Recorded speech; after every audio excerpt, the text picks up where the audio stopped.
This is going to sound like hate when I talk about the NFC Championship, and trust me, it's not. It's not lost on me that the Eagles have looked like the best team this entire year. Top to bottom, they have looked like the best team all year. And it's fitting that the Philadelphia Eagles, are now representing the NFC in the Super Bowl.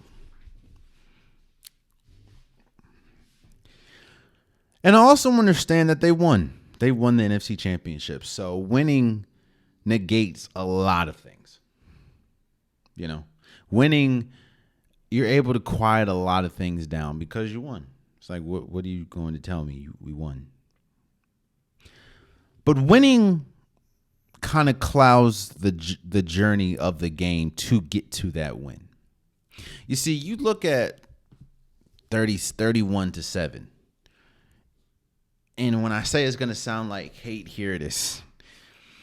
You see 31-7, but that doesn't tell the whole story. Let me also start by saying, if Brock Purdy played the entire game, I still think the Philadelphia Eagles would have won. If Brock Purdy never got hurt,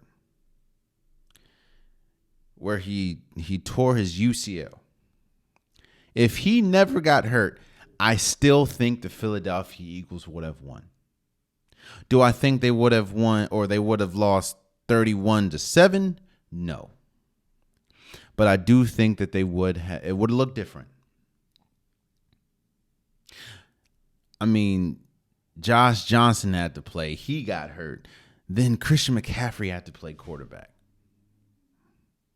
Now, people are going to say, well, Jay, they were going against the 49ers defense. The 49ers defense looked incredible. What happened to the 49ers defense all year? Bro, the 49ers defense had to play like 80% of the game. There was this constant 3-and-outs. And I don't care how great of a defense you are. You're going to get tired. And as you saw the beginning of the game, they were explosive.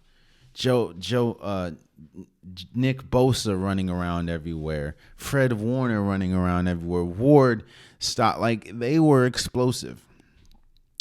But when you keep having to go in and 3-and-outs, it weighs you down.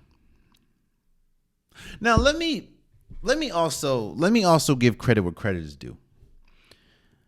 The things that I said last episode were the Eagles' strength was their strengths.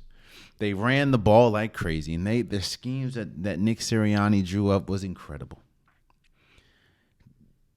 They were able to run the ball. Their offensive line is the best offensive line in football. They have two bona fide Hall of Famers on the offensive line with Lane Johnson and Jason Kelce.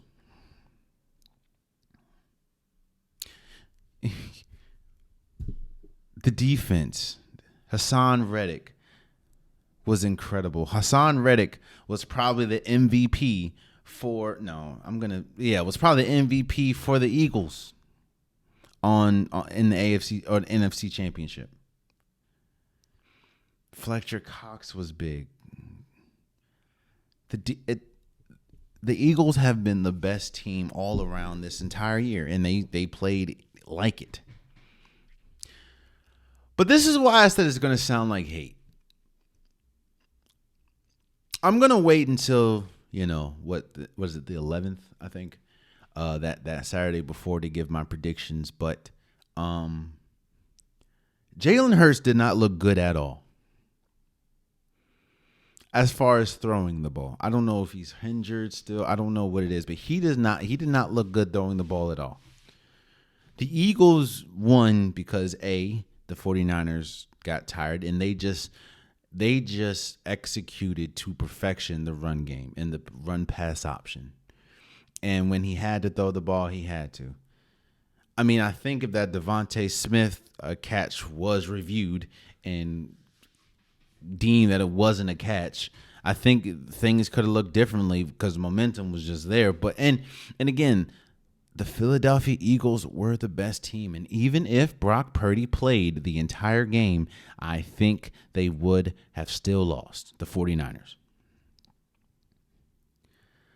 So I'm not gonna I don't this game wasn't much to talk about, man. The Eagles did what the Eagles were supposed to do. And I'm not saying and that's no offense to the the San Francisco 49ers.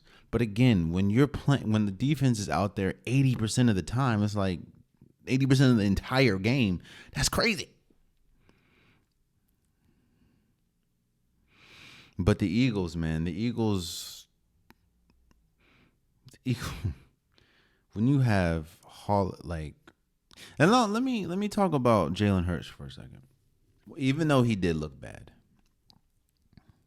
First of all, shouts out to both Jalen Hurts and Patrick Mahomes for being the first two African-American quarterbacks to face off in the Super Bowl. Shouts out to them, man. No, they're not the first black quarterbacks, but they're the first time two black quarterbacks have faced off. Shouts out. And in February, chef's kiss. But I will say this about Jalen Hurts. I was one of those doubters. The doubters that are getting destroyed on social media right now. I was one of those doubters.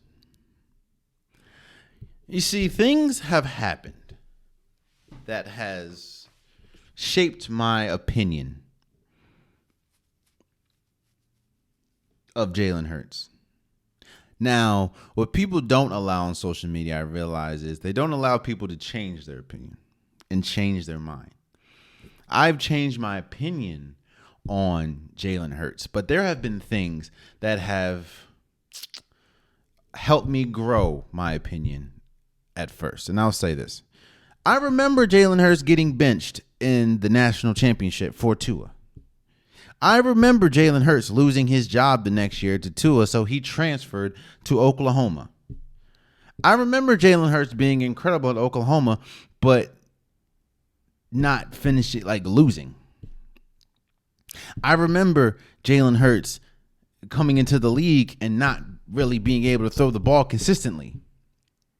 I remember Jalen Hurts making it to the playoffs and the Tampa Bay Buccaneers said, "Yo, we are going to make Jalen Hurts throw the ball on us." And the Eagles looked horrible. I remember that, Jalen Hurts. Now, I will say, I have changed my opinion. Jalen Hurts is an incredible quarterback. And he has improved. I will say that. He has improved. Because, look at Josh Allen. Josh Allen has improved. And I do think that it's something to be said when you pair him with a great coach in Nick Sirianni, which is another person I was wrong about, and with a top wide receiver. He has two of them. Devontae Smith would be a top wide receiver on a lot of people's teams. A.J. Brown is a top wide receiver. Now, yes, that doesn't negate the fact that I think he looked bad against the 49ers, especially passing the ball. Now, we talk about his running ability, of course. Look, the entire game, he pat 15 for 25 for 121 yards passing. Now, rushing. 11 rushes, 11 carries for 39 yards. Miles Sanders had 11 carries for 42 yards. Kenneth Gainwell, 14 carries for 48 yards. Boston Scott, 6 carries for 21 yards. Should Gardner Minshew got in the game? Oh, he did. Look at that. Jalen Hurts had one rushing touch. He did not have a passing touchdown.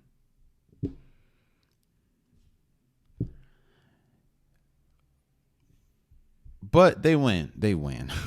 But they won. So shouts out to the Philadelphia Eagles for making it to make it to the Super Bowl. Last time they were in the Super Bowl was 2017, and we know how that turned out. I'm not saying that that's what happened. I'm going to hold off my opinion. And the 49ers are in a good position. You have some decisions to make about the quarterback position. But you're hearing a lot of rumblings that's, there's this guy that's in Tampa Bay that might decide to come to the 49ers. At that point, I don't care who Trey Lance is. I don't care who Brock Purdy is. I don't care who Jimmy G. Jimmy G's gone. I know. They've been trying to get rid of Jimmy G for a second. I'm not saying Jimmy G sucks, but they've been trying to get rid of Jimmy G for a good little minute. He gone. It's just what he do now with Brock Purdy and Trey Lance. But those are good questions to have, especially when you have a great coach like Kyle Shanahan. Oh, and we'll talk about DeMeco Ryan in a second, but DeMeco Ryan will not be there. So, shouts out to the Cincinnati Bengals. No, shouts out to Kansas City Chiefs. Shouts out to the Philadelphia Eagles for making it to Super Bowl 57. Oh, man, you stayed to the end of the video. I appreciate you. If you like what you saw, be sure to hit that subscribe button so you'll never miss any content from your boy. You can also go back and watch past episodes, past clips, and don't forget that the Unpopular Podcast, new episodes drop every Wednesday and Saturday. Appreciate you.